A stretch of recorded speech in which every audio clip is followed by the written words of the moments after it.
voulez bien, nous allons commencer à fêter ces 20 ans de l'Association des soins palliatifs pour le développement des soins palliatifs et de l'accompagnement en Charente. Je vais introduire le débat, et puis ensuite les différents intervenants interviendront et on fera une séance de questions, de réponses-questions. L'Association pour le développement des soins palliatifs et de l'accompagnement en Charente a été créée par le docteur Dumontier, ici présent, et par Madame Joly, qui était représentante des bénévoles d'accompagnement de l'unité de soins palliatifs de Châteauneuf. Cette unité qui a été créée par le docteur Souris a été une des premières en France. 20 ans pendant lesquels des épreuves, des crises alternent avec des grands moments de bonheur et d'espérance quant au développement de la culture palliative de notre département. 20 ans pendant lesquels l'Association des soins palliatifs de Charente a poursuivi ses deux buts fondamentaux, qui sont le recrutement et la formation des bénévoles d'accompagnement de malades en fin de vie ou dans une phase critique de la maladie, accompagnement et soutien des familles, des proches, des soignants, préparation au deuil et accompagnement des proches après le décès. Le deuxième but est tout aussi important puisqu'il s'agit de la promotion et de la diffusion de la culture palliative avec la charge des soins palliatifs et de l'accompagnement. Cette diffusion se fait en liaison avec la SFAP, Société française des soins palliatifs, et avec notre fédération, l'Union nationale des soins palliatifs, l'UNASP, qui réunit aujourd'hui 70 ASP, Associations de soins palliatifs en France métropolitaine et en Outre-mer. Effectivement, il y a une association guadeloupéenne, martiniquaise, qui existe. Ces 20 ans ont été riches d'événements marquants. Marie de Henzel publie en 1997 La mort intime, préfacée par le président François Mitterrand. Elle nous fera l'honneur d'une conférence en Angoulême pour l'ASP en septembre 2009. En 1999, les lois sur la santé, dit Kouchner, ministre de l'époque, ministre de la Santé de l'époque, introduisent de façon formelle la culture palliative en France et prévoient la création des unités de soins palliatifs et les équipes mobiles de soins palliatifs, et surtout, elles organisent le bénévolat, engagement et formation. 2005, c'est la loi qui est présentée par le député Leonetti, docteur Leonetti, qui est votée à la quasi-unanimité par l'Assemblée nationale. Cette loi énonce les grands principes fondamentaux qui sont le refus de l'acharnement thérapeutique, la priorité du soulagement de la douleur, la collégialité des décisions, les directives anticipées et le refus d'euthanasie. Le 2 mars 2013, M. Tanguy Châtel vient une première fois au Angoulême pour débattre sur la loi de 2005, invité par notre association, la loi Leonetti en question. Je pense que certaines personnes qui assistent aujourd'hui à cette conférence ont assisté à cette conférence qui avait eu lieu à Girac, il me semblera. En 2016, le rapport présenté au président de la République par les deux parlementaires, Leonetti et Claes, a permis la naissance d'une nouvelle loi publiée au journal officiel le 2 février 2016, qui est au cœur de notre réunion aujourd'hui. Que tous nos fidèles partenaires pendant ces 20 ans soient ici remerciés, les bénévoles accompagnants, mais aussi ceux qui, avec beaucoup d'énergie, font vivre cette association, les membres du CA. L'UNASP, donc l'Union nationale des associations de soins palliatifs, la cellule SFAP, Caisse nationale d'assurance maladie travailleurs salariés, qui est une cellule qui participe au financement des formations de nos bénévoles, la Ligue contre le cancer d'Angoulême, qui a toujours été très fidèle pour nous aider, et le mouvement des chrétiens retraités, qui est pour nous une association sur laquelle on se repose beaucoup, parce que tous les ans ils sont très généreux. Le conseil général, qui est devenu le conseil départemental, et je salue Madame Pègle, qui est conseillère départementale, qui est représentante, qui est ici. Le centre hospitalier d'Angoulême, qui a toujours été à notre côté, puisqu'il nous fournit les locaux, et il est toujours très à l'écoute de toutes nos actions. L'association Vivre son deuil, qui est aujourd'hui notre grand partenaire, et je remercie Madame Piton, présidente, qui est la modératrice des débats de cette journée, ainsi que le docteur Chavalia, président de la Fédération européenne Vivre son deuil, qui clôturera cette journée par son exposé Le chemin du deuil. Merci à tous de vous être déplacés et bon et riche débat, Mourir en Occident, en 2016, du médical au judiciaire. Je remercie M. Châtel aussi de sa participation et M. Dezachi qui est réanimateur au centre hospitalier de Angoulême. Je déclare le débat ouvert. Je donne la parole donc à M. Dr Dezachi. Je vais la prendre en vous remerciant. Je donne la parole à Mme Pic. Et en remerciant les membres du bureau de la SP16 de me confier cette délicate mission d'être modératrice d'un débat qui, je pense, va être vraiment très riche. Alors, pourquoi ce titre Mourir en Occident en 2016, du médical au judiciaire? Dans les siècles qui nous ont précédés, la fin de vie était orchestrée par la religion. Les rituels religieux collectifs balisaient le chemin, autant pour le mourant qu'après pour les endeuillés. Au début du XXe siècle, la médecine a pris le relais. Toutes les avancées médicales fabuleuses ont permis d'augmenter l'espérance de vie, de reculer de façon statistiquement importante le moment de la mort. Nous pouvons parler d'une médicalisation de la mort, avec une impression souvent qu'elle n'appartient plus à la personne elle-même en fin de vie, que celle-ci en est dépossédée. Dans un contexte culturel, d'ailleurs, d'occultation de la mort et du deuil après les grandes guerres. Depuis 1999, des lois apparaissent sur le droit au bien-être, le droit à bénéficier des soins palliatifs. Des lois qui, avec la loi Leonetti de 2005 et celle de Claes-Leonetti de 2015, encadrent ce qui pourrait parfois être vécu comme la toute-puissance médicale. Qu'entre parenthèses, nous attendons, nous, patients ou familles, d'ailleurs souvent du médecin. Et puis, nous voyons avec les affaires Vincent Humbert, Bonne Maison, Vincent Lambert, que non seulement le droit, mais la justice se profile maintenant comme arbitre essentiel dans des situations qui relevaient en premier lieu de l'expertise médicale. La loi posant un nouveau cadre pour la fin de vie. Alors, qu'en est-il vraiment? De quoi est fait ce nouveau cadre? Quelles répercussions peut-on y voir sur notre fin de vie? Quel impact peut avoir ce nouveau cadre sur les proches et sur leur chemin de deuil?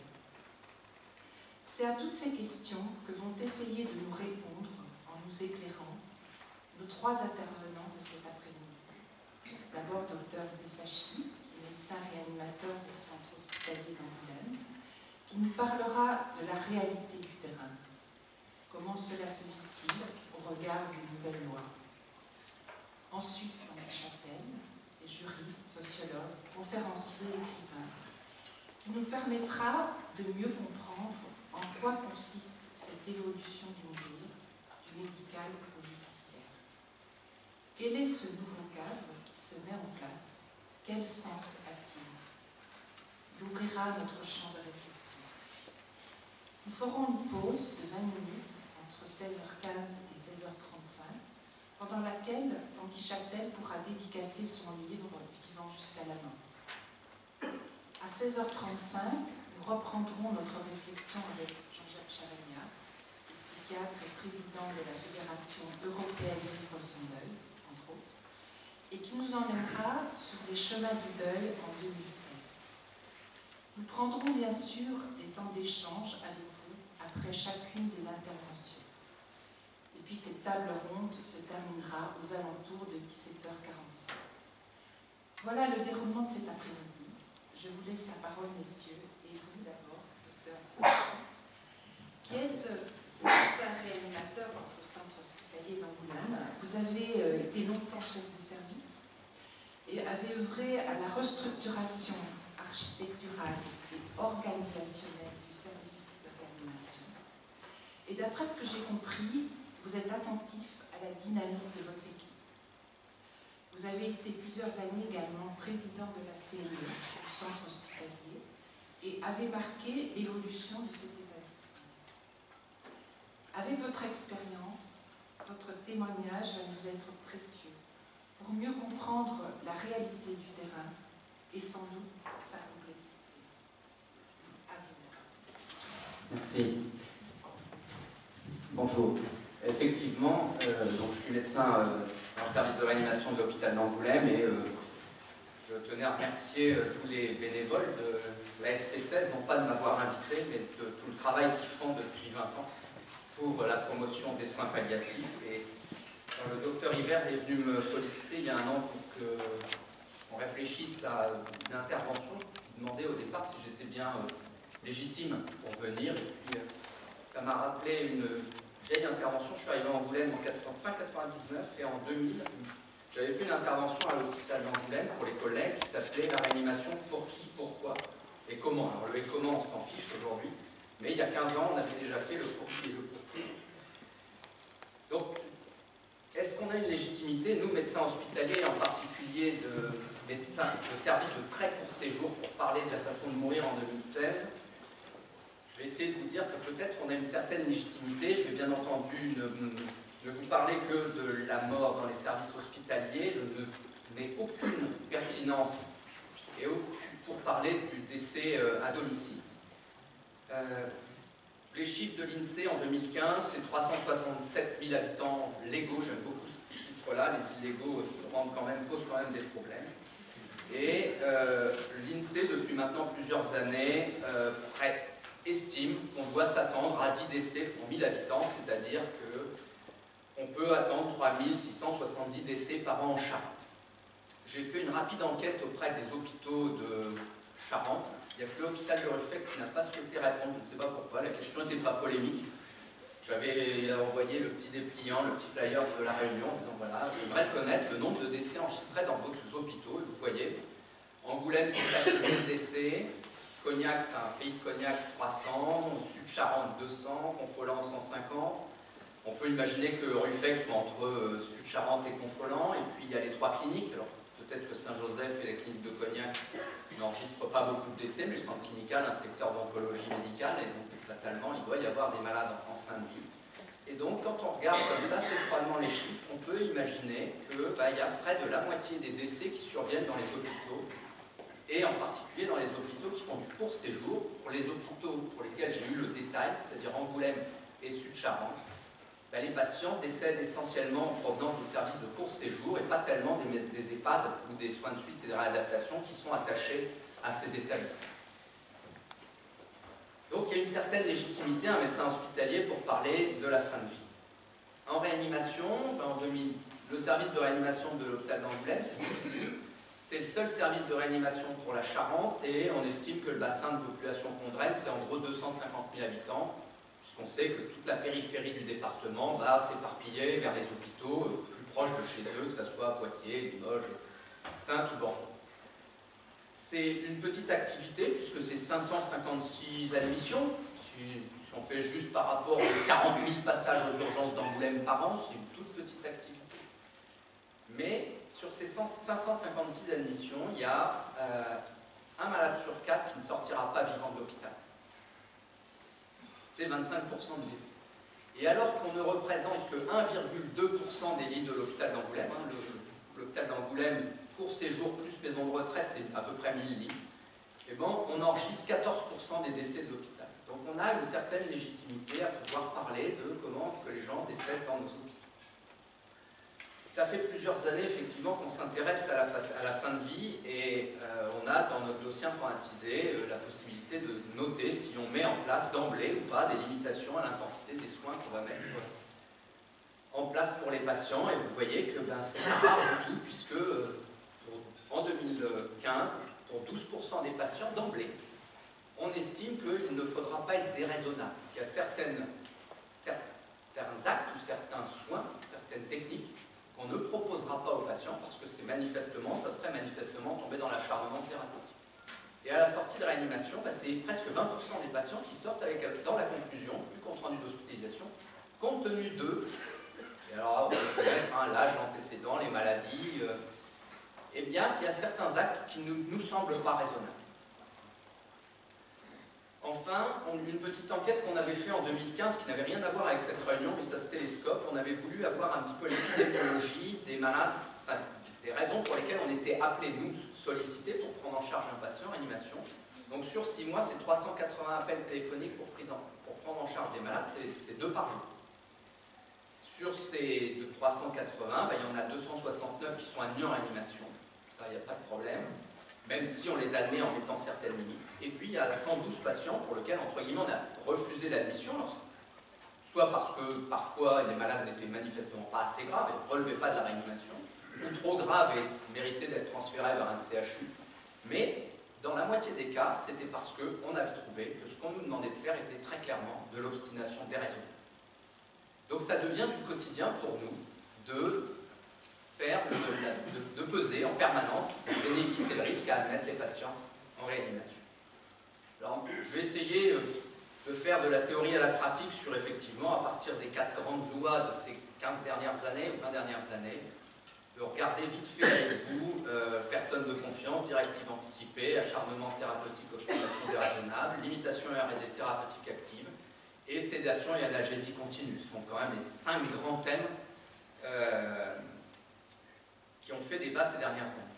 Alors la personne de confiance, vous savez que quand un malade est admis à l'hôpital, il a la possibilité, on doit lui donner la possibilité de désigner par écrit une personne de confiance. Donc j'ai fait une rapide petite enquête, je suis monté, j'ai pris le service de réanimation, 12 lits, un jour où il était plein avec 12 malades, et puis j'ai pris un service, une unité de pneumologie du service une unité de 12 lits du service de pneumologie de l'hôpital d'Angoulême. Pourquoi la pneumologie? Parce que c'est un service qui accueille des malades qui sont parfois âgés, qui ont souvent des maladies chroniques, insuffisance respiratoire liée notamment au tabagisme, qui a une grosse activité de cancérologie.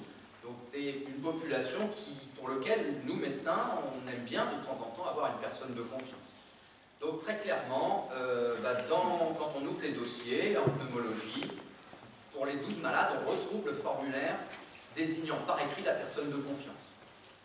Après, quand on regarde un petit peu en détail, il y en a 4 sur 12 où on peut vraiment se demander si le formulaire a bien été écrit de la main de la patiente. Et il y en a un, j'aurais pu vous en faire une photocopie, mais je suis sûr qu'il n'a pas été écrit de la main de la patiente, parce que le formulaire, sur la ligne nom de la malade, il n'y a rien d'écrit, désigne comme personne de confiance, et là il y a l'étiquette de la malade qui est collée. Le lien de parenté, il y a une belle écriture marquée Safi, une belle écriture arrondie. Et la signature, c'est un vague trait tremblotant d'une dame de 85 ans qui manifestement n'était pas en mesure de désigner une personne de confiance par écrit. Ce qui ne pose pas forcément de problème si dans le dossier avait été tracé que la malade avait bien compris ce que ça voulait dire de désigner une personne de confiance, mais qu'elle n'était pas en mesure de le désigner par écrit. En réanimation, c'est plus simple. Pour 8 patients sur 12, ils étaient incapables de désigner par écrit une personne de confiance. Pour 4 malades, on avait un formulaire rempli, ce qui est déjà c'était plutôt très exceptionnel. Pour 3, très clairement, le formulaire avait été rempli à la fin du séjour. Donc il n'avait servi à rien pour les premiers jours d'hospitalisation, c'est une enquête d'un jour donné. Et puis pour 1, c'était caricatural aussi de l'incompréhension pour les malades, les familles et les soignants de ce qu'est une personne de confiance. C'est qu'on avait transféré d'un autre service un patient adulte mais handicapé au plan neurologique, qui en plus avait des séquelles d'une maladie neurologique récente ne pouvait pas comprendre une explication sur une personne de confiance, et un formulaire parfaitement bien rempli, qui en fin de compte avait été rempli par sa mère, qui s'occupait de son fils depuis 40 ans, et qui s'était auto-désignée comme personne de confiance. Donc en pratique, la personne de confiance, c'est pas si utilisable que ça, notamment en situation d'urgence.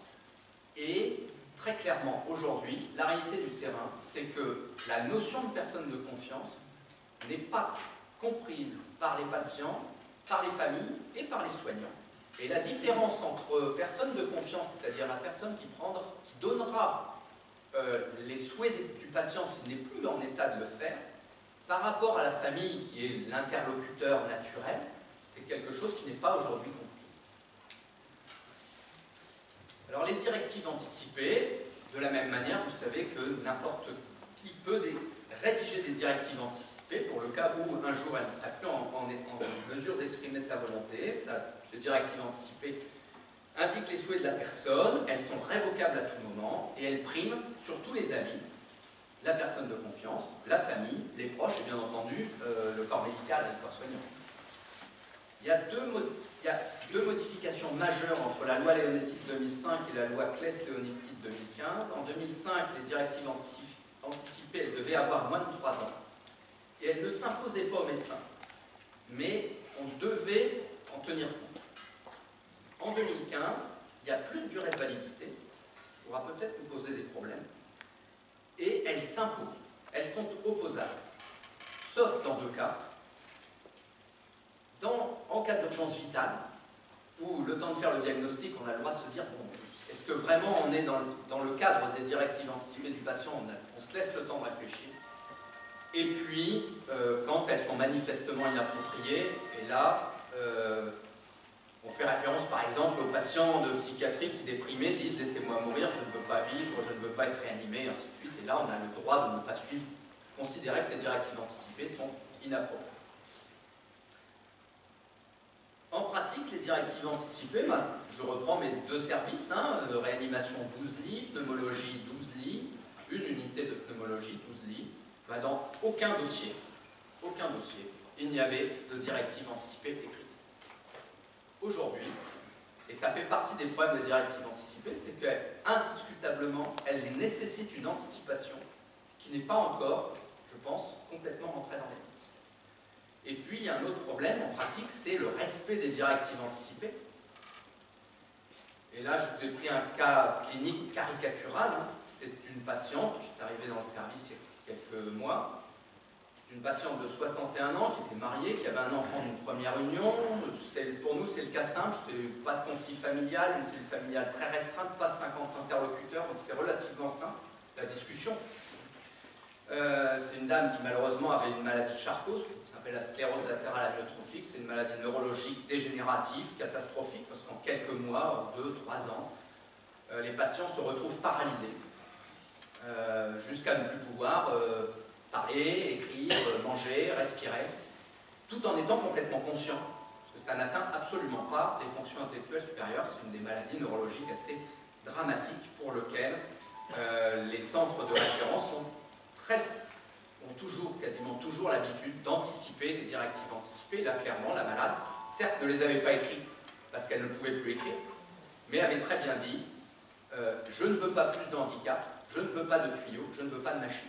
Elle était à domicile et probablement là, on peut se poser la question d'un accompagnement insuffisant, notamment de la famille, parce que ce qui devait arriver arriva. La malade fait un arrêt respiratoire et cardiaque à la maison, elle décède à la maison, ce qui est probablement ce qu'elle souhaitait. Le mari affolé appelle le centre 15 qui envoie le SMUR, personne n'est au courant des directives anticipées, le mari ne les met pas en avant quand le médecin arrive, une réanimation intensive est débutée et la malade arrive en réanimation exactement ce qu'elle ne voulait pas, avec plein de tuyaux et plein de machines. Donc on s'est retrouvé à ne pas respecter les directives anticipées pour une raison probablement multiple. Donc les directives anticipées en 2015, enfin 2007 maintenant, certes elles sont opposables, mais on rencontre en pratique énormément d'obstacles. Et c'est clair que ça nécessitera de la part du corps médical d'inciter les patients à les écrire. Il faudra qu'on les incite à anticiper ce que sera l'avenir. C'est tellement plus simple à la consultation de dire bon, on verra ça la prochaine fois. Le législateur laisse toujours la possibilité aux malades de changer d'avis, elles sont révocables à tout moment, et effectivement, le fait que des directives anticipées aujourd'hui sont valables à vie, entre guillemets, puisqu'il n'y a plus ce critère de 3 ans, c'est peut-être une bonne chose, mais ça peut aussi être, quelqu'un va rédiger des directives anticipées à 60 ans, parce qu'il a fait, je ne sais pas, une petite douleur dans la poitrine, il a eu peur, on lui a dit voilà, donc il rédige ses directives anticipées, puis avec le traitement médical tout va bien, et 20 ans plus tard, est-ce qu'il a changé d'avis? Donc ça peut nous poser quelques soucis. Très clairement, on se rend vite compte qu'en situation d'urgence, c'est très compliqué. Et puis, le cas que je vous ai présenté pose très clairement la problématique de la fiabilité. C'est un mauvais terme. mais j'en ai pas trouvé d'autres pour mettre sur la plaque, c'est-à-dire demander à la personne de confiance ou à la famille de respecter des directives anticipées quand ils n'ont pas envie de perdre un proche, c'est pas forcément ça. Les lois Leonetti et Claes-Leonetti ont créé le droit à refuser l'acharnement thérapeutique. Alors là, pour faire, je vais aller assez vite sur cette plaque-là, parce que dans mon esprit, refus de l'acharnement thérapeutique et refus de l'obstination déraisonnable, c'est deux notions qui sont très, très proches et qui, pour moi, se croisent un petit peu dans mon cerveau. La loi Claes-Leonetti a simplifié la loi Leonetti de 2005 en supprimant le distinguo entre patients en fin de vie et patients qui n'étaient pas en fin de vie. Maintenant, il n'y a plus que deux catégories de patients, entre guillemets. Il y a ceux qui sont capables de s'exprimer, et là, on doit respecter la volonté du malade. On a le droit d'essayer de le faire changer d'avis si on est intimement convaincu que le traitement qu'on lui propose est le bon. Mais on doit respecter le choix du patient. Il doit réitérer sa demande après un délai raisonnable. Alors, c'est toujours pareil. Le délai il peut être très long pour une maladie qui évolue lentement, il peut être rapide pour une maladie qui évolue rapidement. Et puis le malade, il a le droit de dire, bon écoutez docteur, vous êtes bien gentil, ça fait 4 fois que vous m'expliquez la même chose, mais moi c'est pas mon opinion, donc je souhaite voir quelqu'un d'autre. Pour les patients qui sont en incapacité de s'exprimer, on est en droit de ne pas s'acharner au titre du refus de l'obstination déraisonnable. Ça suppose, de respecter les directives anticipées des malades, on a vu ce qu'il en était, et on en a très peu décrit.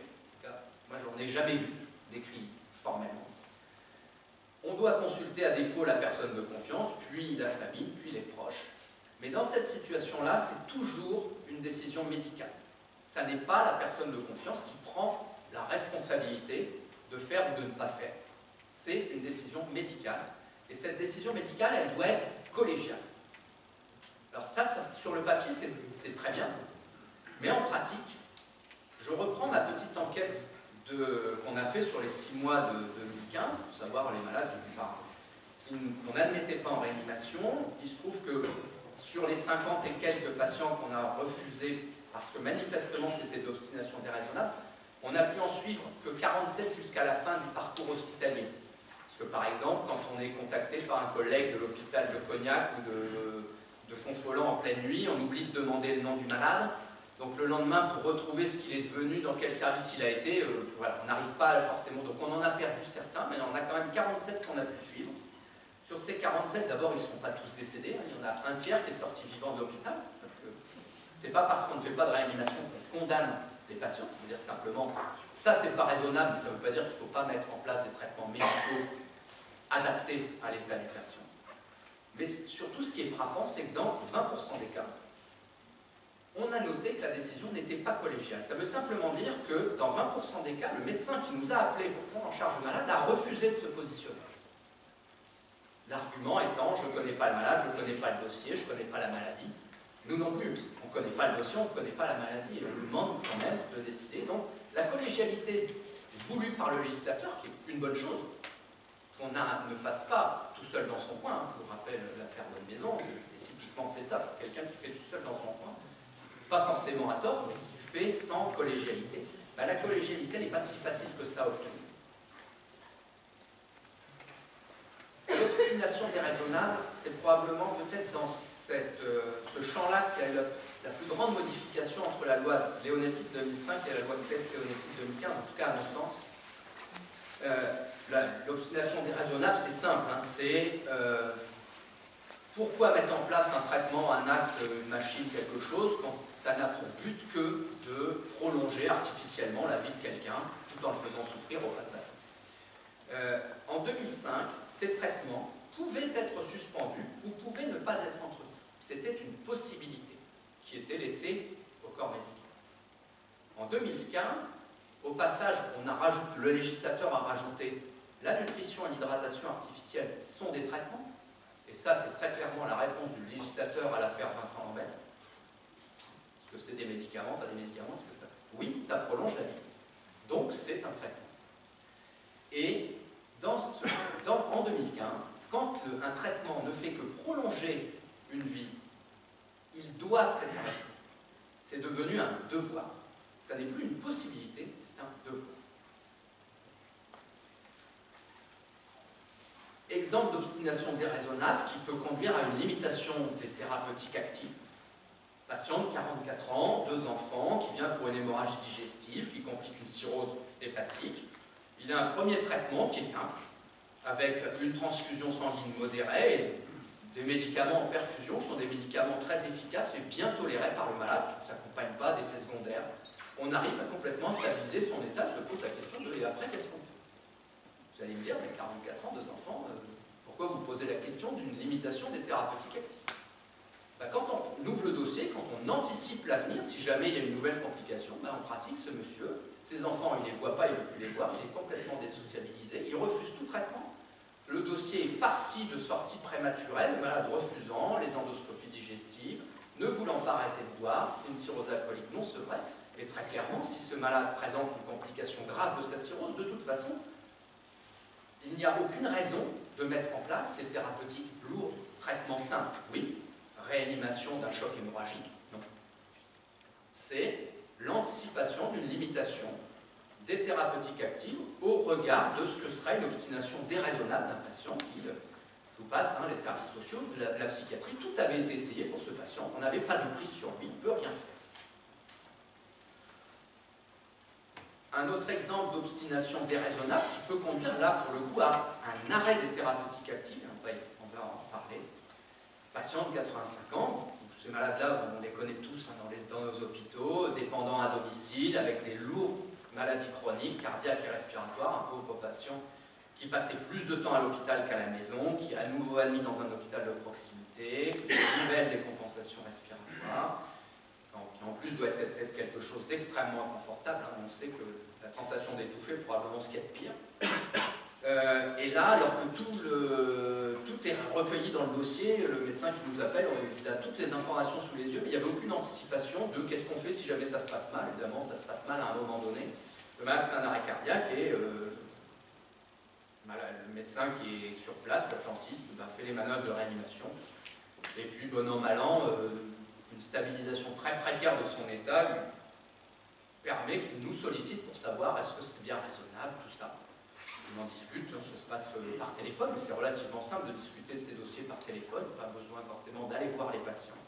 Et on convient qu'effectivement, ça n'est pas raisonnable. Ça n'est pas raisonnable, c'est de l'acharnement thérapeutique. Patient en fin de vie, il faut l'accompagner, il faut arrêter les traitements qui ont été mis dans une situation d'urgence.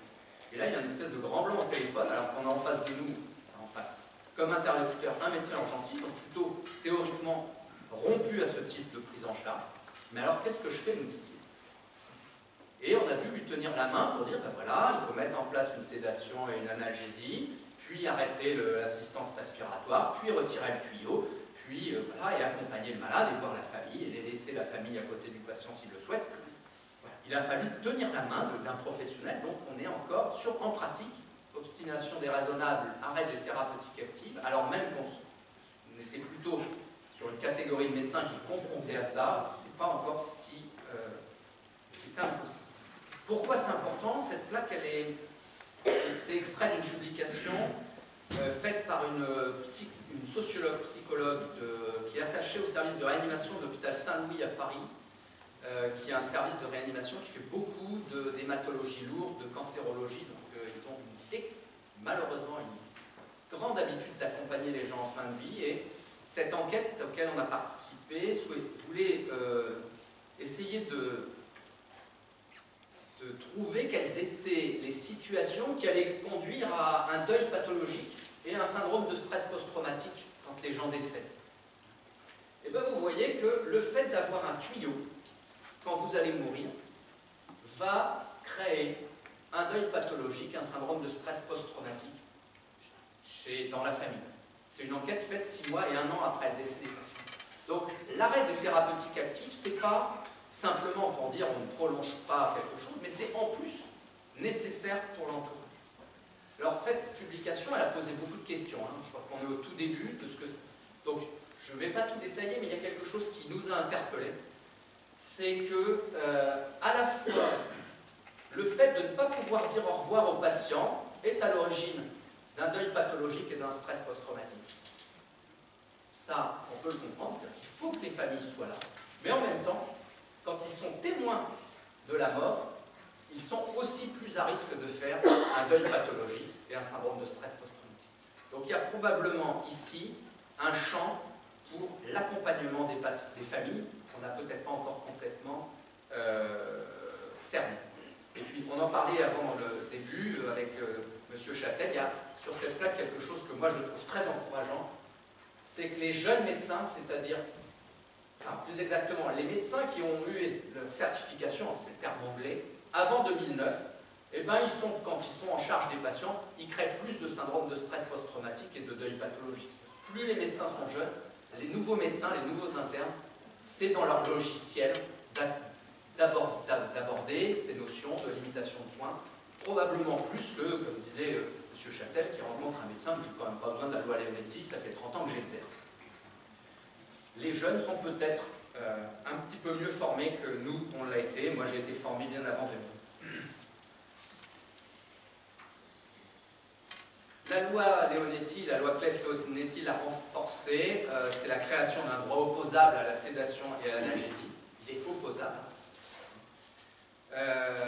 La grande différence entre la 2005 et 2015, c'est ce qu'on a appelé, c'est un mot, moi j'aime pas ce terme, c'est la notion du principe de double effet.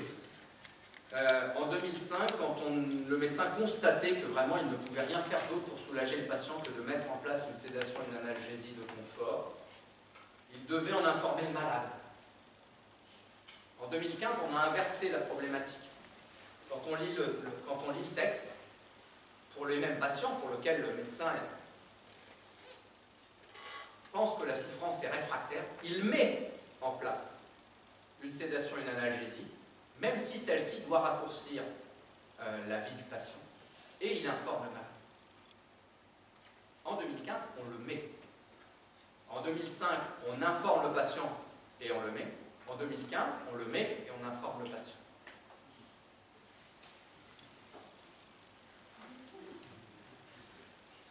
L'application de cette sédation et l'analgésie qui va avec,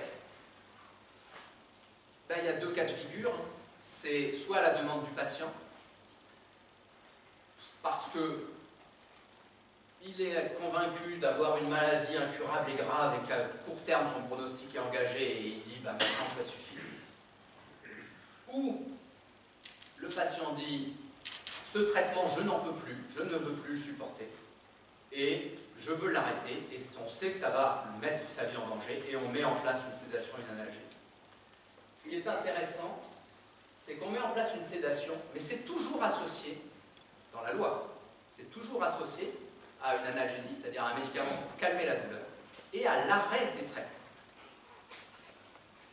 Un cas vécu, personnellement, d'un patient qui est sous sédation et analgésie pour un cancer de la gorge, très douloureux, qui est sans aucune solution thérapeutique et pour lequel on me sollicite pour que je mette une perfusion au patient parce qu'on n'a plus de perfusion, pour lui mettre des antibiotiques parce que la tumeur est infectée. Je me suis permis de dire non, parce que ce n'est pas les antibiotiques qui vont changer quelque chose au problème et je ne vois pas l'intérêt de faire souffrir le malade à m'acharner à lui mettre une perfusion alors que dans le même temps, on lui met une sédation et une analgésie. Donc quand on met en place une sédation et une analgésie, on arrête cette thérapeutique. Alors, il y a une relation directe, mais ce que je voulais quand même dire, c'est que de temps en temps, la temporalité peut être différente. C'est-à-dire qu'on ne fait pas forcément les deux en même temps. Et je reprends l'histoire de ma malade qui avait cette maladie de Charcot, qui arrive en réanimation, et après avoir plusieurs heures de discussion avec le mari et le fils pour leur dire, vous voyez, c'était ces directives anticipées, il faut faire comme elle le souhaitait, il faut qu'on arrête la machine, on va l'endormir, elle ne se rendra pas compte. On met en place une sédation et une analgésie, et là on a encore 24 heures de discussion, parce que, mais là elle a bougé. Mais oui, mais vous savez, c'est pas parce qu'elle bouge, elle dort quand même, on est sûr, oui, mais elle a bougé. Et donc on attend le temps que la famille fasse son chemin avant d'arrêter la machine.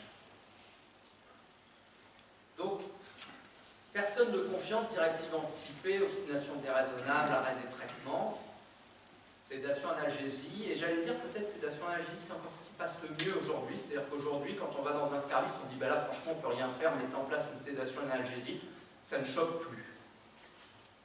On est éventuellement sollicité pour oui, mais quelle dose, quel but, quel objectif, mais ça ne choque plus. Par contre, le reste, même si sur le texte de loi, les textes de loi sont très clairs, en pratique, c'est pas si facile que ça. Je vous remercie.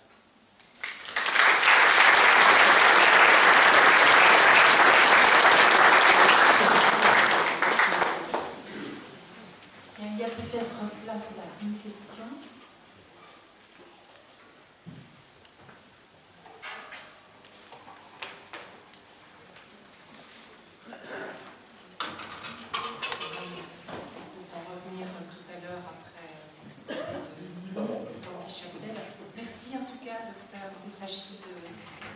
Exposé que je trouve très clair, qui montre bien effectivement le décalage qu'il peut y avoir entre des lois qui semblent faciles d'application, claires, et puis effectivement la réalité sur le terrain.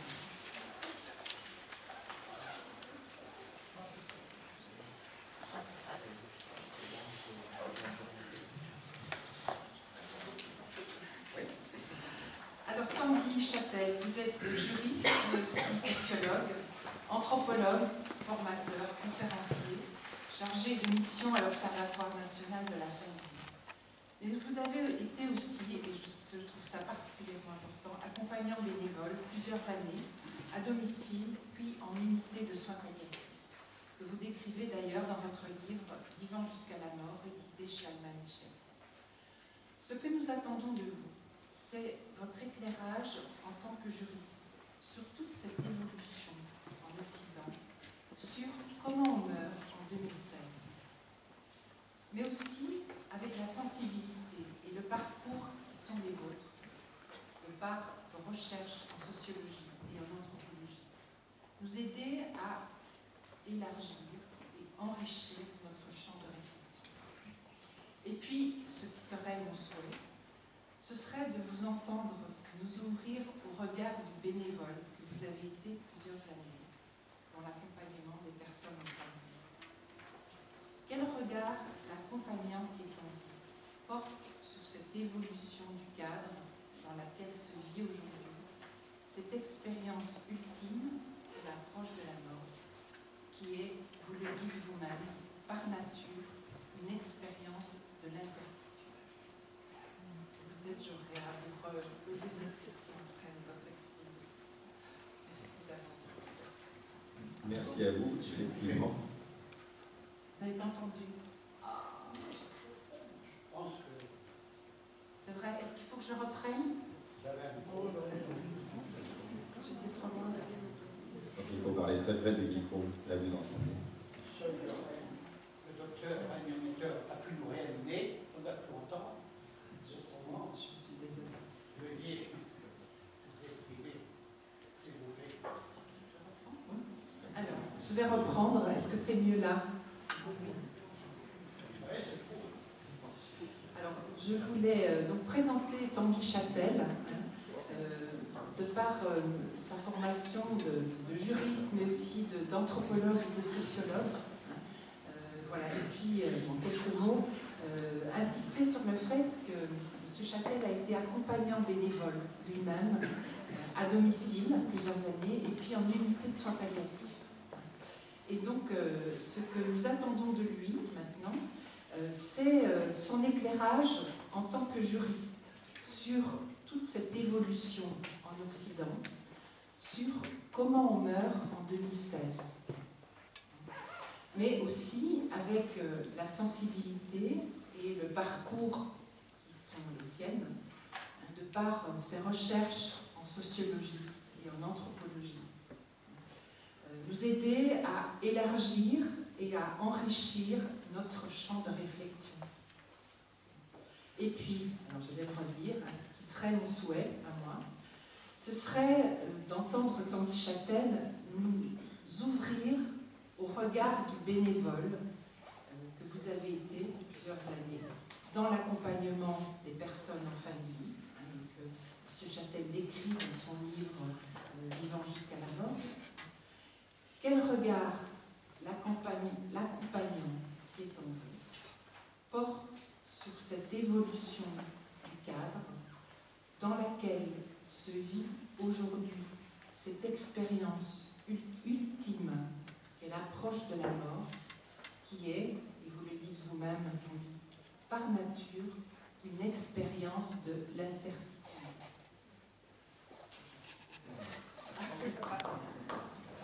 Mais c'est comme ça, c'est bien, c'est plus clair pour tout le monde, pour moi aussi, j'ai bien entendu des souhaits, du coup.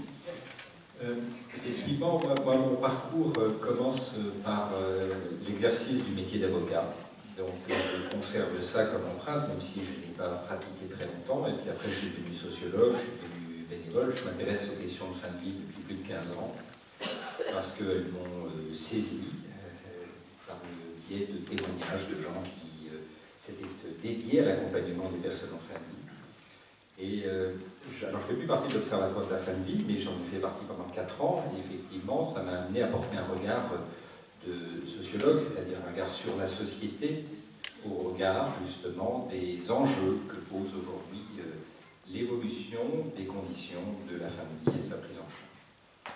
Alors, il faut bien déjà comprendre que la question de la fin de vie est une question éminemment individuelle, puisque à chaque fois qu'une personne meurt, elle est la seule à pouvoir réellement comprendre ce qui se joue en elle, et autour d'elle, il n'y a que des gens qui sont des témoins avec l'incertitude, la maladresse, les ambiguïtés qui peuvent se placer autour. Donc on est sur une question éminemment individuelle. Il n'en demeure pas moins que la question de la fin de vie a toujours été une question normée.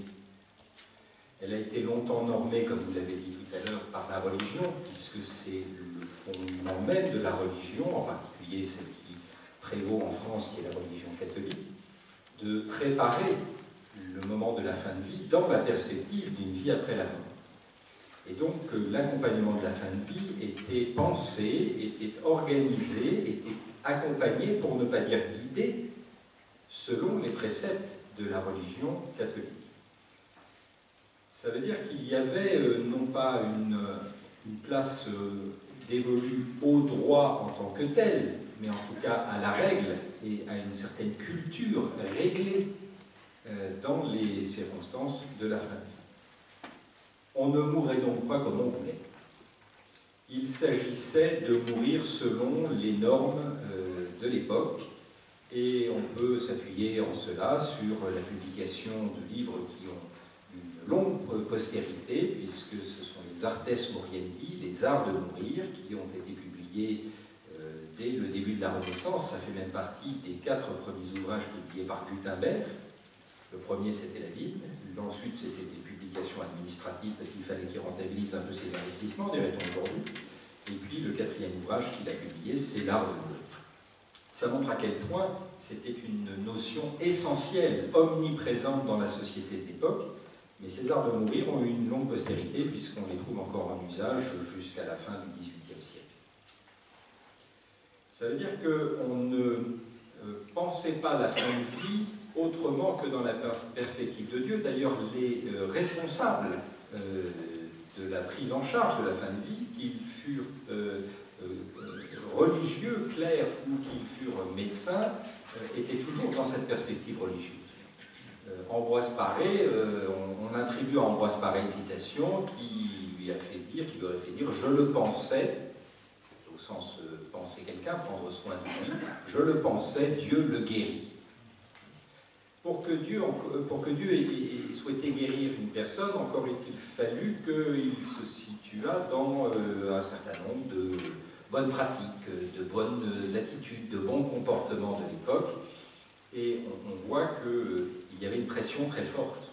Quand on relit les Artes Moriendi, on voit toute l'influence violente, même, on dirait aujourd'hui profondément maltraitante presque, qui s'exerçait à l'endroit du mourant, puisqu'il fallait absolument qu'il se confessât. Il y avait, pour rester sur le sujet qui est le nôtre, et celui du droit notamment, la fin de vie et la mort ne faisaient pas l'objet du droit, ou plus exactement, nous n'avions pas le droit de mourir comme on voulait. Pour illustration, le suicide, qui était un scandale, puisque ça consistait à sauter la vie avant que Dieu ne l'ait choisi, entraînait la privation des droits. Des droits, c'est-à-dire en termes d'identité, le suicidé perdait son identité, il perdait son patrimoine, ses héritiers ne pouvaient pas profiter de ses biens, et il perdait le droit à une sépulture. Donc ça allait très loin. Vous voyez qu'on ne parlait donc pas de droits relatifs à la fin de vie, on parlait de normes, et à défaut de respecter ces normes, on risquait même de perdre ses droits. C'est à en perdre la tête. Parce que l'obsession, c'était celle du salut et du salut de l'âme. La question de la mortalité venait provoquer celle du salut, et tout était mis en œuvre pour assurer le salut de l'âme, et donc le patient n'avait en gros que le droit d'obéir à un certain nombre de prescriptions. Il y a un tournant radical qui s'opère à partir du XIXe siècle, c'est-à-dire dans le sillage du siècle des Lumières, et puis avec le recul progressif de la religion de nos sociétés, la science médicale s'affirme. Alors le recul progressif de la religion, il trouve ses origines dans des affaires retentissantes comme le procès de Giordano Bruno ou de Galilée, et plus tard, qui discrédite la religion en tant que production de vérité de terrain, et petit à petit, il laisse la place à la science pour s'emparer de la question de la vie, et donc de la fin de vie, et donc de la mort. On a un historien qui s'appelle Jacques Léonard qui nous dit, qui a cette phrase que je trouve très éclairante, il dit « Signe des temps, le corps médical accapare les dépouilles du corps clérical. » La mort change de camp, elle n'est plus l'objet des religieux, elle devient l'objet de la science. D'ailleurs, le prêtre récupère, d'un point de vue même symbolique, les éléments distinctifs du religieux, puisqu'il opte pour le port de la blouse blanche qui évoque l'aube immaculée du prêtre. Il utilise cette invention fantastique de Laennec, le stéthoscope, pour sonder non pas l'âme, mais le corps du patient. Et ce stéthoscope est comme l'hostie, l'œil qui vient vraiment mettre à nu, au-delà de ce qu'on peut en voir en première lecture, puisque le stéthoscope, c'est ce qui va donner accès au bruit de l'intérieur du corps. Vous voyez la parenté avec les bruits de l'âme. Et donc, petit à petit, le médecin devient l'héritier du religieux dans l'exercice de cette mission de salut, sauf qu'il ne sait pas très bien quoi faire du salut de l'âme, donc il va s'obséder du salut du corps. Et là où la mort était un phénomène presque souhaitable, le requies, le repos, hein, parce que ça inaugurait la vie dans l'au-delà, eh bien elle va devenir un phénomène détestable, puisqu'elle marque la fin de l'existence terrestre, l'échec de la mission de salut dévolue au médecin, et la décrépitude, la pourriture. Donc, à partir de ça, on voit que, bien que les prestataires autour de la question de la mort aient changé, ce ne sont plus les religieux, ce devient les médecins, la norme, elle, devient toujours aussi présente. Et parce qu'ils sont les dépositaires de cette mission de salut, les médecins s'arrogent aussi un certain droit de vérité. Droit de dire la vérité ou droit de taire la vérité au patient. Et le patient porte bien son nom, puisqu'on va lui demander de souffrir et d'être patient. C'est le même radical, hein, ça vient de pâtir, du latin pati, le fait de souffrir, d'endurer, de supporter, et le patient devient celui qui n'a pas voix au chapitre, à tel point qu'on peut lui prescrire des traitements, et que s'il s'aventurait à les refuser, on pourrait les lui administrer de force, et éventuellement même le poursuivre en justice, parce qu'il aurait failli à son devoir d'obéir au médecin et son devoir de se sauver lui-même. Donc on est encore au XIXe siècle, et même au début du XXe siècle, dans un contexte où il n'est pas envisageable de penser droit des patients. Le patient a des devoirs. D'abord celui de guérir, et à défaut de guérir, celui de se taire. Il y a donc toujours cette omniprésence de la règle qui fait qu'on ne meurt pas comme on veut. On ne meurt même pas comme on peut, on meurt comme on doit. Alors, au long du XXe siècle, et particulièrement à partir des années 70, on voit une inflexion se dessiner. Il est vrai qu'à partir de la Seconde Guerre mondiale, la médecine fait des progrès considérables en termes de chirurgie, en termes, avec la découverte des antalgiques, en termes de pharmacologie, en termes d'industrialisation de la santé, mais le développement des CHU, tout ça nous fait rêver que l'homme pourrait enfin échapper à ce fléau immémorial de la mort. Mais au tournant des années 75, on a un certain nombre de voix qui se dressent, et notamment celle de Léon Schwarzenberg, que certains auront encore en mémoire, qui, dans un livre resté célèbre en 77, celui qui s'appelle « Changer la mort », dénonce l'acharnement thérapeutique qui est de mise encore à l'époque et qui oblige les médecins à prescrire des traitements violents, non respectueux de la volonté du patient. Et faute de disposer à l'époque de soins palliatifs, parce qu'on est dans 1977, et Schwarzenberg reconnaît avoir pratiqué des euthanasies. Parce qu'il valait mieux abréger les jours que de laisser les gens agoniser, souffrir sans autre forme de soulagement, puisque la France, très en retard sur le monde anglo-saxon, n'avait pas encore généralisé le recours aux antalgiques. Donc à partir de ça, il y a une forme de révolte qui s'installe pour dire mais chaque être humain qui meurt mérite le respect, et de quel droit lui imposerait-on les conditions de sa fin? Et donc en 1977, juste après, un homme écrit une tribune restée célèbre dans le journal Le Monde, il s'appelle Michel Lilanda, en 1977, et il écrit une tribune revendiquant le droit de mourir dans la dignité. Et on voit pour la première fois apparaître cette idée qu'on aurait un droit dans la mort aussi, on aurait un droit autour de la mort, le droit d'être entendu, le droit de faire valoir sa voix. Au même moment, quasiment, apparaissent les soins palliatifs. Donc les soins palliatifs et le mouvement pour le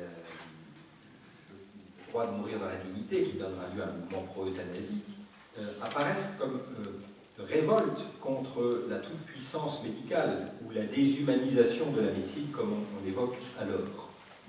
Et c'est le point de départ d'une nouvelle vision du patient, qui est celle d'un patient qui deviendrait autonome, d'un patient qui pourrait petit à petit prendre part à sa décision, à la décision médicale qu'on lui opposerait, et jusqu'à l'aboutissement de ce que vous nous avez très pédagogiquement présenté, c'est-à-dire le contexte, le cadre législatif qui est le nôtre aujourd'hui.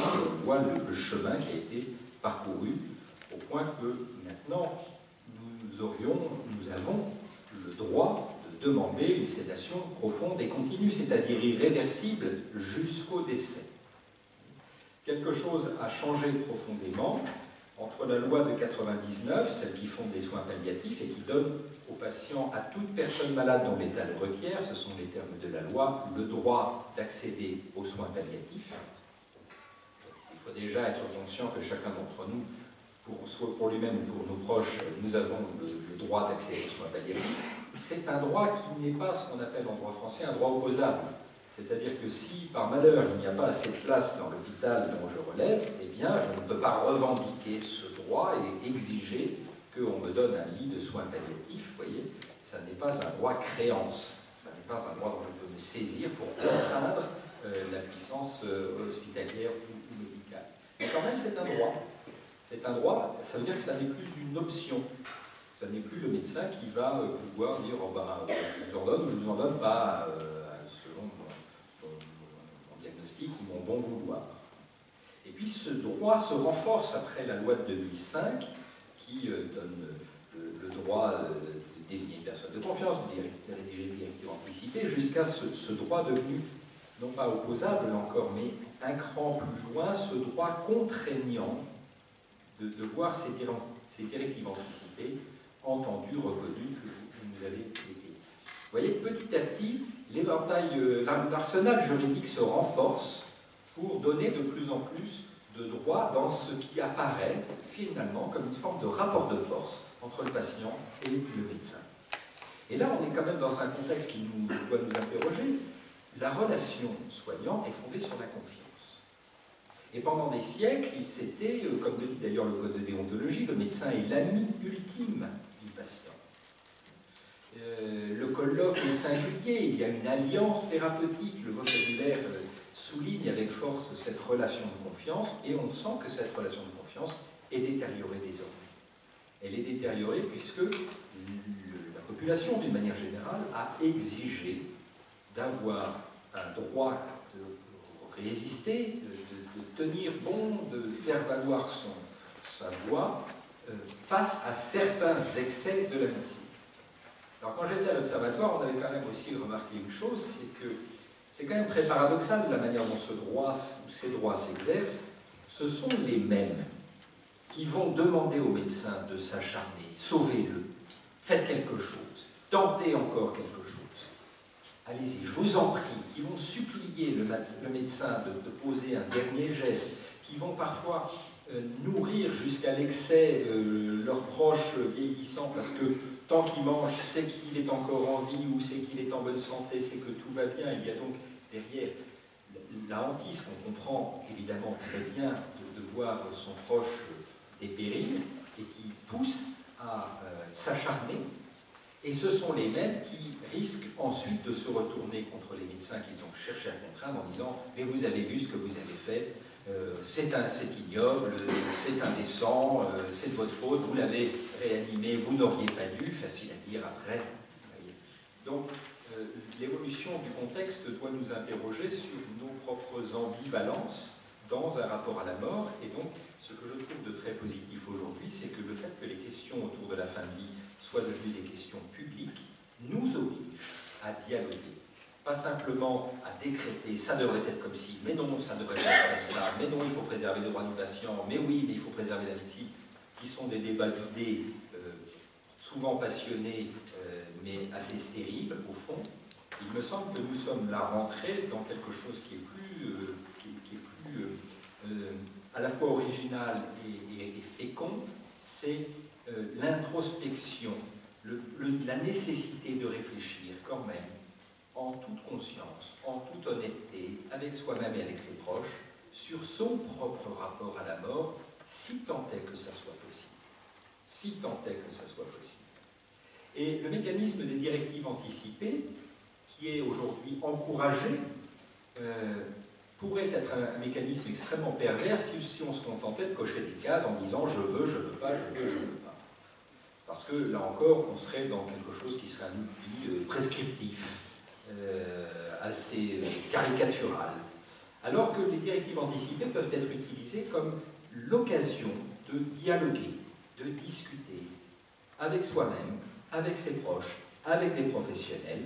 Ça suppose d'y passer du temps pour témoigner de quelque chose pendant des années. Ça fait donc depuis 2005 que ça existe, les directives anticipées. Je m'y suis intéressé très tôt, je ne les avais jamais rédigées. Je me suis senti capable de les rédiger qu'il y a quelques semaines. Vous voyez, c'est quelque chose de très frais pour moi. Et encore, je les ai rédigés d'une manière très sommaire, réaffirmant un certain nombre de principes, de sorte que ma volonté n'encadre pas trop quand même l'exercice du médecin.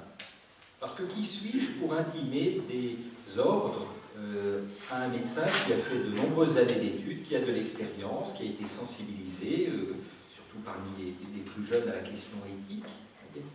Donc comment faire en sorte que ces directives anticipées soient un outil de dialogue avec le médecin, qu'il puisse s'appuyer dessus pour connaître mon monde intérieur, mes valeurs, les choses auxquelles je tiens et auxquelles je ne tiens pas, mais que ça ne soit pas un outil à ce point contraignant qu'il lui ôterait toute liberté d'appréciation et qu'il lui ôterait jusqu'à son expertise même, celle pour laquelle la puissance publique a tant investi en lui demandant de faire des années de médecine.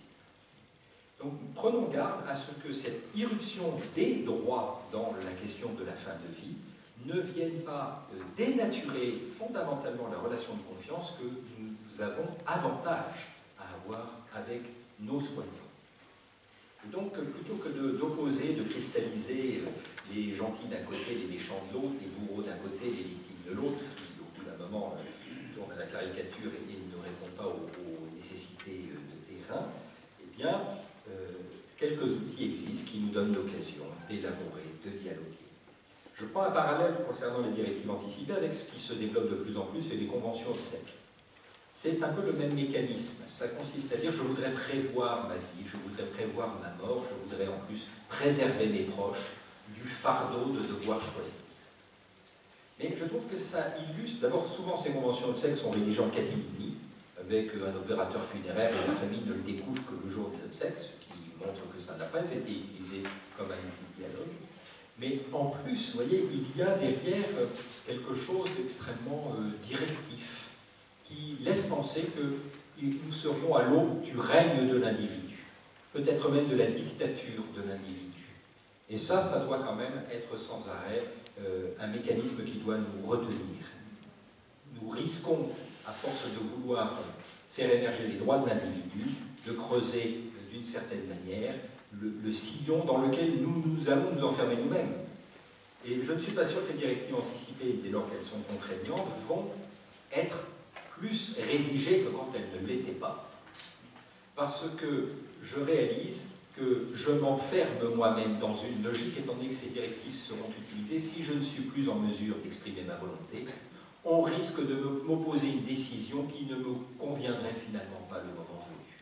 Donc est-ce qu'au moment d'écrire les directives anticipées, je ne vais pas penser que je suis peut-être en train de m'enfermer moi-même tout seul dans un certain piège? Donc le champ du droit aujourd'hui a pris beaucoup d'importance dans une réflexion autour de la fin de vie, et ça n'est évidemment pas une réflexion simple. Deuxième réflexion que je voudrais partager avec vous, ça n'est plus celle autour du droit et de la fin de vie, c'est celle autour de la justice et de la fin de vie, c'est-à-dire le corollaire. Alors ce sont aujourd'hui les situations cliniques les plus complexes, les plus critiques, qui sont le fruit d'une science tout à fait extraordinaire. Dans le métier qui est le vôtre, on peut s'émerveiller, à juste titre, d'être capable de maintenir en vie un certain nombre de gens qu'on aurait évidemment déclarés pour morts depuis longtemps dans les années passées. Donc la médecine a fait des progrès en matière de réanimation, en matière de maintien de la vie, parfois artificielle, et souvent tant mieux. Mais ça a aussi créé un certain nombre de situations qui défient les limites de la pensée, qui défient la pensée, qui défient les limites de notre compréhension. On est face à des situations tellement critiques qu'on est pris de vertige. La dernière en date, c'est évidemment l'affaire Vincent Lambert, que je défie qui que ce soit ici de pouvoir exposer de manière intelligible, et je défie quiconque de pouvoir dire voilà ce qu'il faut faire ou voilà ce qu'il ne faut pas faire.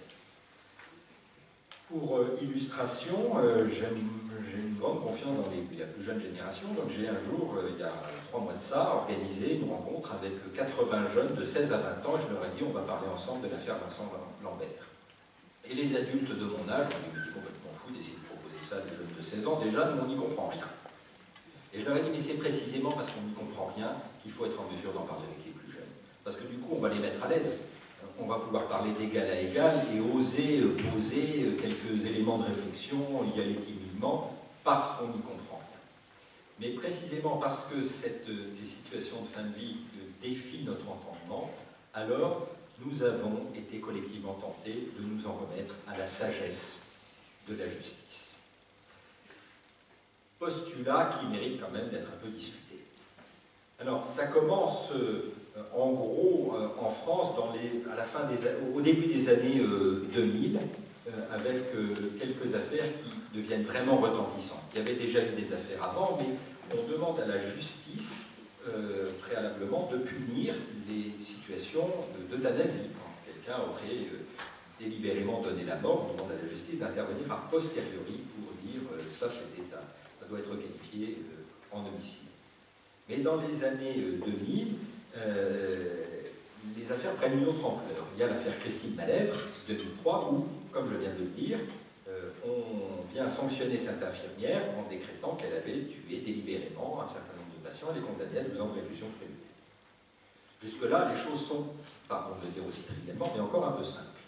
Et puis juste après, 2003, il y a 2 affaires un peu plus complexes.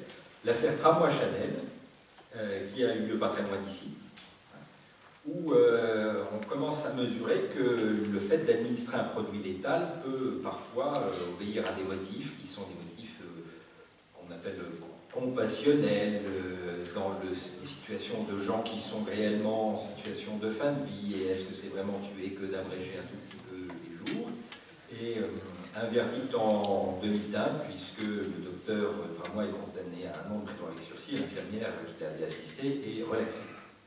On croit avoir trouvé une certaine paix sociale autour de cette affaire, et puis patatras, il y a l'affaire Vincent Imbert en 2003, qui vient nous bousculer, parce qu'en plus c'est quelqu'un qui n'est pas en famille. Quelqu'un qui est doublement hémiplégique, qui s'exprime, qui écrit même un livre, qui écrit au président de la République et qui lui demande le droit de mourir parce que sa vie ne vaut plus la peine d'être vécue selon ses critères. Il faut quand même revenir un tout petit peu sur cette affaire parce qu'elle est le point de départ de tout le tumulte que nous vivons aujourd'hui. Vincent Imbert, suite à un accident de la route, est pris en charge au centre héliomarin de Berck, où les médecins s'engagent un peu hâtivement, mais avec bon cœur, à ne jamais le laisser tomber. Et donc, il scelle avec lui un pacte, une alliance à laquelle lui se met à croire profondément, et au fur et à mesure qu'il fait des progrès minimes, mais quand même des progrès, eh bien, tout le monde est dans l'espérance. Et puis, en 2002, les médecins lui disent non, il n'y aura plus de progrès, on ne peut plus rien pour toi, et du coup, on ne peut plus te garder dans ce centre très spécialisé. On va t'envoyer ailleurs. Et Vincent Imbert vit ça comme une rupture de pacte, une trahison extrêmement violente. Et c'est à ce moment-là qu'il va demander à sa mère de lui administrer un produit létal. Et bien entendu, on peut comprendre que sa mère s'y refuse, sauf qu'il finit par exercer une pression vis-à-vis de sa mère en disant « mais si tu ne le fais pas, je ne veux plus jamais te voir ». Et il demande au président de la République le droit de mourir. On est toujours dans le même contexte du droit, et on va voir comment on passe du droit vers la justice. Et donc Marie Imbert n'a pas d'autre choix que de faire le geste que son fils lui réclamait, et puis un médecin, Dr Chosroy, vient seconder Marie Imbert parce que le premier geste n'avait pas été suffisant à causer la mort de Vincent Imbert. Et donc, on voit la manière dont, au cours de cette affaire, se cumulent deux choses. Le droit de Vincent, enfin, la revendication du droit de Vincent Imbert à mourir, le fait qu'il y a un geste létal, donc une instruction de la part du ministère de la Justice, ouverture et un dossier qui confie à un juge d'instruction, et puis dans la foulée, puisque là on est en octobre 2003, c'est le mois où tout se déclenche, la création de la mission Leonetti, qui va aboutir à la loi de 2005. Et donc on voit comme le droit de mourir se combine avec le droit, avec un grand D, la législation, et la justice en même temps. Et donc ces affaires de fin de vie qui pendant des générations étaient restées des affaires confidentielles, même quand il y avait des gestes euthanasiques, ça restait dans le confinement des hôpitaux, on n'en parlait pas, on le savait bien, il a fallu que Schwarzenberg en parle bruyamment, mais sinon c'était une omerta.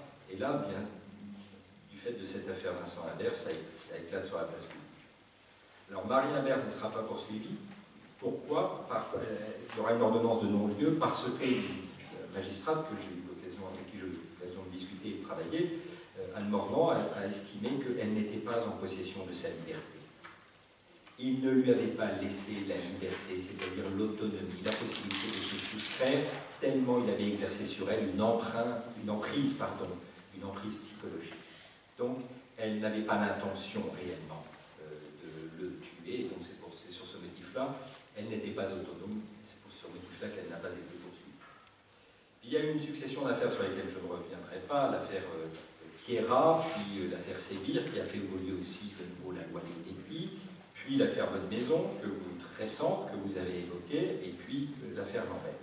Et on voit dans l'affaire Lambert quelque chose de tout à fait extraordinaire, c'est que préalablement, les situations de fin de vie étaient confiées à la justice pénale, qui a le devoir de sanctionner les actes illégaux. Et dans l'affaire Vincent Lambert, ça n'est pas la justice pénale qui est sollicitée, c'est d'abord la justice d'urgence, le tribunal des référés, puis la justice administrative. Alors on peut se demander quand même qu'est-ce que va faire la justice administrative dans ce contexte-là. Eh bien, l'affaire Vincent Lambert éclate parce que les procédures de consultation préalables à une décision d'arrêt de traitement n'auraient pas été correctement respectées.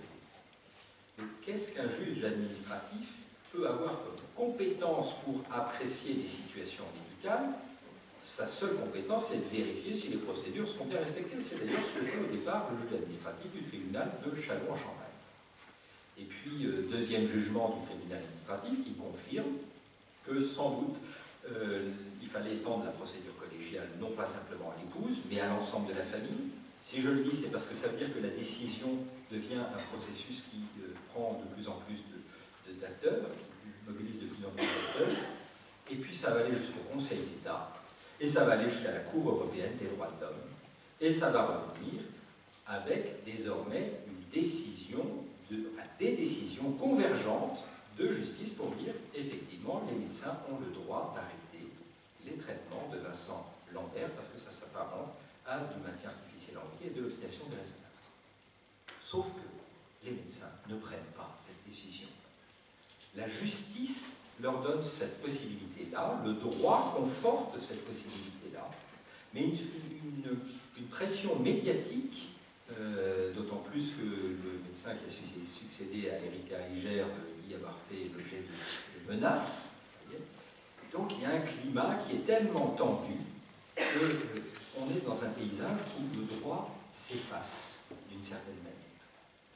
On demande à la fois à une justice qui n'est pas qualifiée pour ça de se prononcer sur des situations qui relèvent d'une compétence très pointue d'ordre médical, et donc elle va s'appuyer sur des expertises, mais même si les expertises dans un contexte de très grande incertitude peuvent être discutées, bref, d'un point de vue clinique, on ne sait plus très bien à quoi penser, on a en plus des témoignages de gens qui disent qu'ils étaient en coma, qu'on avait donné pour mort et puis ils sont revenus à la vie, donc tout ça se mélange.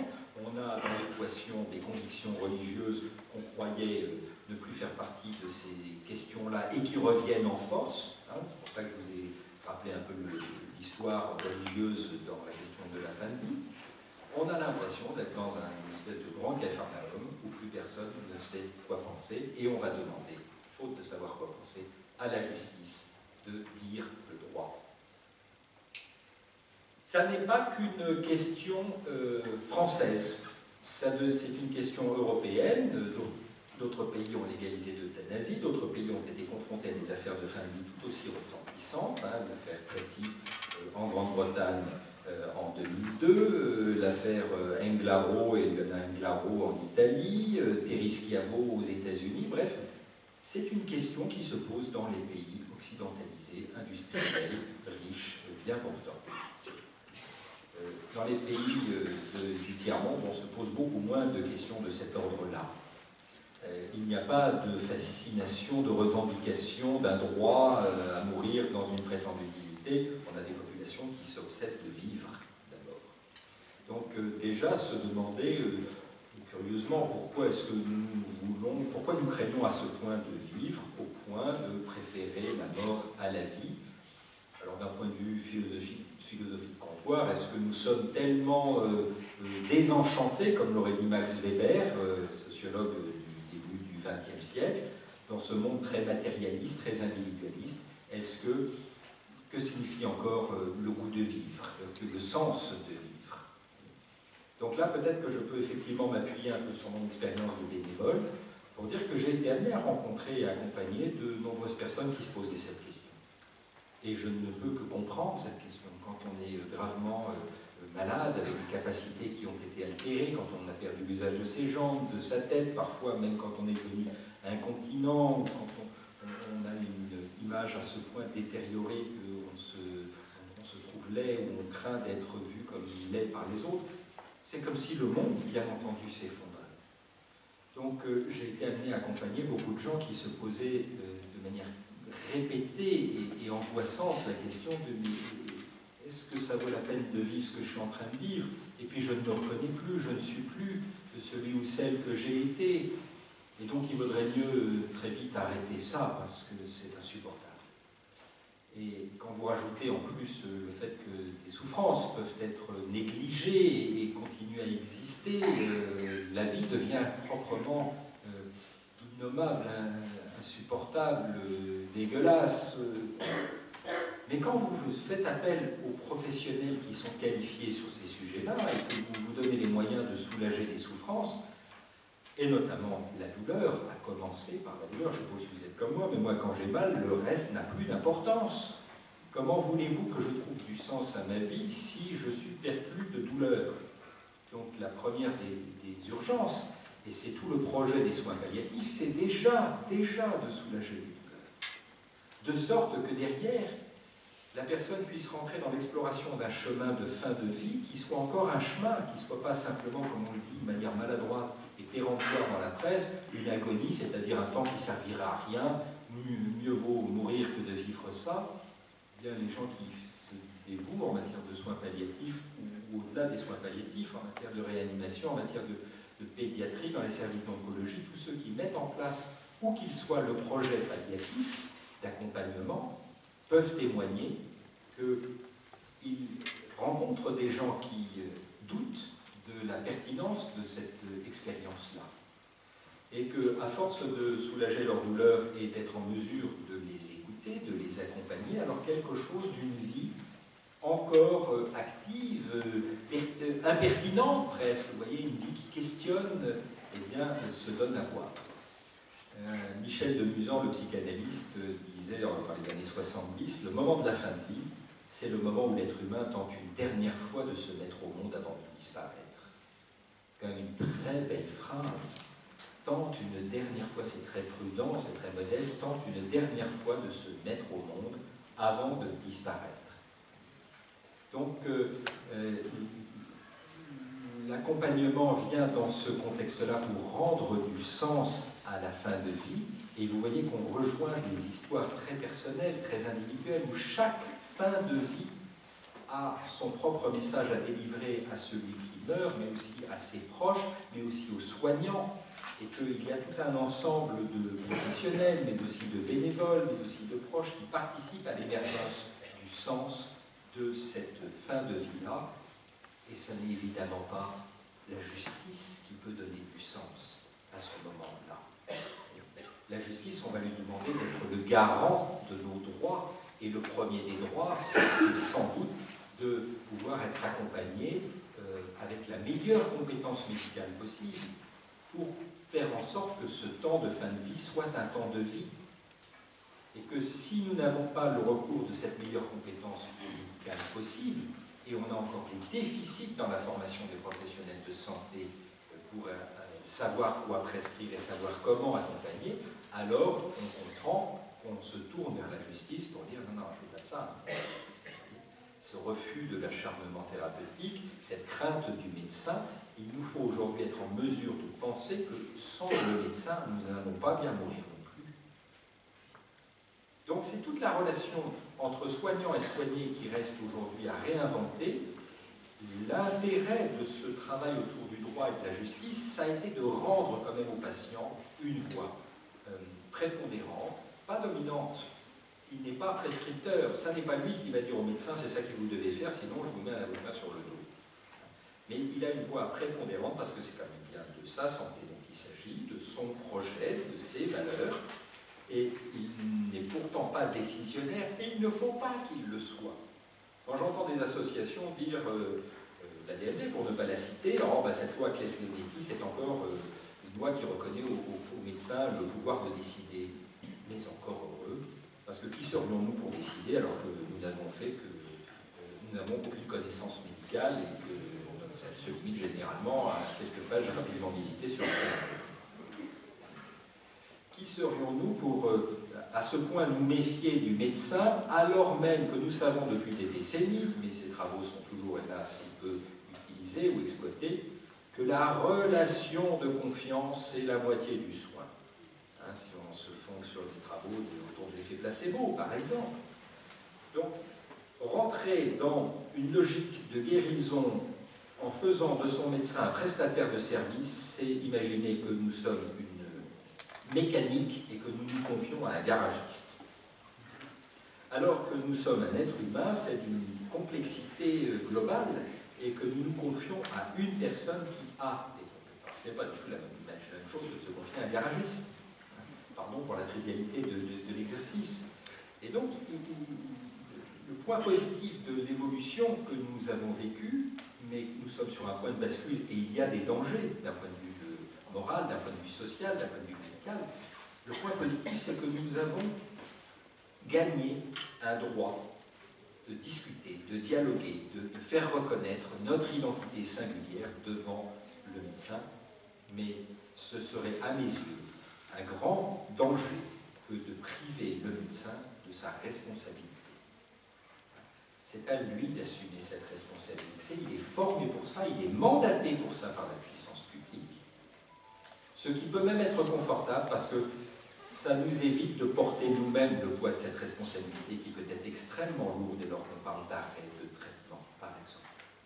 Donc on peut aussi, là, j'anticipe un tout petit peu sur ce que dira le docteur Chavanien autour du deuil, certainement, mais le deuil, ça se prépare dès le moment de la fin de vie. Et pour pouvoir faire, on dit également, ce deuil, encore faut-il entrer dans ce moment du deuil avec un fardeau moins brutal, moins violent. Donc j'étais très sensible à l'étude qui a été aussi présentée pour voir quelles sont les conditions en amont qui seraient de nature à réduire la part de traumatisme et peut-être à faciliter le temps du deuil. Alors beaucoup de questions, j'espère qu'on va se donner l'occasion d'en discuter. Je termine juste sur 2 points. Le premier, non, pardon, 3e point. C'est parce que c'est même gourmandise à moi. Le premier, c'est attention à ne pas basculer dans ce qu'on pourrait appeler la revanche du patient. Il y a le patient qui s'est senti pendant des siècles et nous portons un long héritage instrumentalisé par les médecins et avant eux par les curés, et qui aujourd'hui, sur fond d'autonomie, érigé comme une valeur suprême de notre société, on va dire c'est quand même ma vie, mon droit, ma mort, ma loi, ma liberté, c'est moi. Et voilà, attention à ne pas basculer dans cette revanche du patient. Attention à ne pas oublier, et ça je l'ai aussi dit, la relation de confiance, qui est déterminante dans la qualité des soins que nous allons recevoir et de la santé que nous allons pouvoir faire vivre dans notre corps. Ce qui m'inquiète, c'est que le droit, et c'est une réflexion plus générale qui sort du champ de la santé, ce qui m'inquiète, c'est que le droit est un outil qui est au départ fondé pour nous sécuriser. C'est la fonction du droit, c'est de nous permettre de faire des choix en sécurité parce que nous connaissons les limites de ce que nous avons le droit de faire et le droit de ne pas faire. Et bien ce droit aujourd'hui, on parle droit du travail dans l'actualité, c'est du même ordre, on pourrait parler de droit social, de droit fiscal, de droit civil, de tout ce que vous voulez. Aujourd'hui, le droit a changé de nature. Il est devenu tellement complexe, tellement opaque, qu'il devient insécurisant. Aucun d'entre nous ne peut garantir qu'il est dans les clous, pour quelque aspect de sa vie que ce soit. Donc il nous faut, là, sans doute, avoir cet esprit critique à l'égard du droit qui n'assure plus tout à fait la fonction qui devrait être la sienne. Et puis, la dernière chose sur laquelle je termine, parce qu'on a évoqué le droit, la justice, c'est qu'il appartient au législateur de faire la loi. Et il appartient au juge de juger si la loi a été respectée. Et quelque chose est en train de changer, on le voit en matière pénale avec quelques affaires retentissantes, pas simplement dans le domaine de la fin de vie, mais on le voit aussi sur un autre épisode que je vais évoquer, la justice devient désormais un outil premier de production du droit. Et je termine sur cet exemple. Au Québec, depuis 2014, l'aide à mourir est légalisée. Ils ont eu l'audace d'appeler ça « soins de fin de vie ». Donc l'euthanasie est considérée au Québec désormais comme un soin pour garantir la meilleure fin de vie possible. Pourquoi ont-ils appelé ça « soin de fin de vie » ? C'est que c'est un État fédéral, que le code criminel qui pénalise l'euthanasie relève du niveau fédéral. Or, le Québec est une province, et que le code de la santé publique, lui, relève de la compétence des provinces. Donc, si le Québec avait légalisé l'euthanasie, il aurait fallu en référer au code au niveau fédéral. Donc, pour éviter ça, ils ont glissé ça dans le code de santé publique, et ils ont fait de l'euthanasie, de l'aide active à mourir, comme ils l'appellent, un droit relevant du droit de la santé. Sauf que la Cour suprême, en 2015, c'est donc très contemporain, s'est emparée d'un arrêt, d'une affaire qui s'appelle l'affaire Carter, et a décrété que toutes les provinces du Canada qui n'avaient pas mis en place dans leur arsenal juridique un droit à mourir étaient anticonstitutionnelles. C'est donc la Cour suprême qui s'est auto-saisie sur une question où il y avait des tas de provinces qui n'avaient pas envisagé de légiférer et de légaliser l'euthanasie. Et la Cour suprême, à l'occasion d'un arrêt, a décrété que toutes les provinces, désormais, devaient se doter, dans un délai d'1 an, d'un arsenal juridique pour permettre l'aide active à mourir. Donc là, on est sur on voit à quel point la question de la mort nous perturbe. Elle nous a toujours perturbés, mais elle commence à créer un tel désordre au niveau juridique dans ce temple du droit qui est censé sécuriser nos rapports sociaux, que ce sont les juges qui en viennent désormais à décréter quelle législation les provinces devraient mettre en œuvre. C'est comme si le Conseil constitutionnel obligeait les députés à voter une loi, alors que jusqu'à présent, ils se contentent de dire si une loi est anticonstitutionnelle ou pas. Donc le juge devient un prescripteur a priori, alors qu'on lui demande traditionnellement d'être un censeur a posteriori. Voilà des réflexions qui doivent aujourd'hui nous faire comprendre qu'il est vraiment important que des événements comme celui-ci aient lieu pour qu'on ait l'occasion publiquement de réfléchir sur des enjeux qui nous dépassent, et c'est pour ça qu'il faut être en mesure de réfléchir collectivement.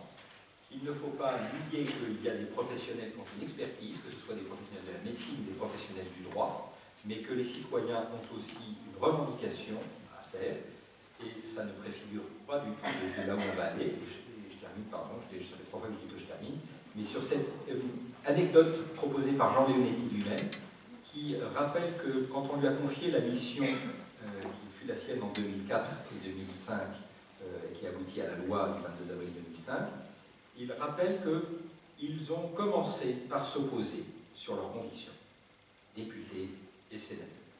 Ils étaient réunis dans une mission et ils ont commencé par s'affronter en disant « moi je pense ceci, non, moi je pense cela, non mais c'est moi qui ai raison, d'abord on est plus nombreux que toi ». Vous voyez, un peu genre cours de récré, hein. C'est nous, on est les plus forts. Et heureusement, Leonetti a été plus malin que ça, et il a compris que la question était trop grave pour passer en force. Et ils ont petit à petit, à force d'écouter les témoignages de gens, d'écouter les avis des experts, ils ont vu leurs propres convictions vaciller. Ceux qui étaient pro-euthanasie l'étaient un peu moins, ceux qui étaient très pro-maintien de la vie l'étaient un peu moins. Et voyant ces convictions très affirmées vaciller, ils se sont mis à se parler d'une manière un peu plus modeste, un peu plus sincère, peut-être un peu plus éthique. C'est une des premières illustrations d'une législation qui s'accouche avec des principes éthiques très précis. Et Leonetti dit lui-même, nous nous opposions sur nos convictions et nous nous sommes rejoints sur nos doutes. Eh bien, si le doute peut être une créativité dans l'humilité, il me semble qu'il remplit parfaitement son rôle. Voilà, je vous remercie.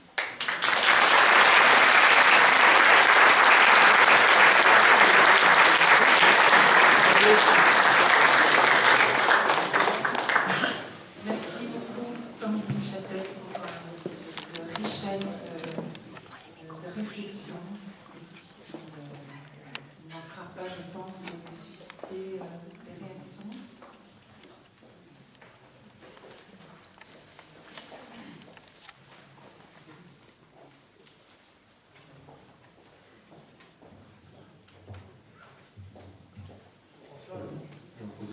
Première question peut-être. Je voulais te demander ce que tu pensais de la capacité de faire un choix. C'est un peu le même débat, toute proportion gardée par ailleurs, que lorsque quelqu'un dit « moi j'ai le choix, j'ai choisi de me suicider ». Alors je vais faire la démonstration du contraire, mais il faut croire. En réalité, quand on en arrive là, c'est qu'on n'a plus le choix et qu'on ne voit que cette façon de faire. Et il me semble que parfois, les personnes qui réclament à corps et à cri suicidez-moi ou donnez-moi les moyens de me suicider, pensent qu'ils ont le choix. En réalité, ils n'ont pas vraiment le choix. Ils sont dans un cul-de-sac et ils sont psychologiquement tellement contraints qu'il n'y a pas cette possibilité A, B ou C, mais il n'y en a qu'une seule. Et c'est bien en essayant de pouvoir entrer en contact avec eux et en échangeant avec eux, avec leur entourage, qu'on peut peut-être avancer. C'est pour ça que c'est très difficile de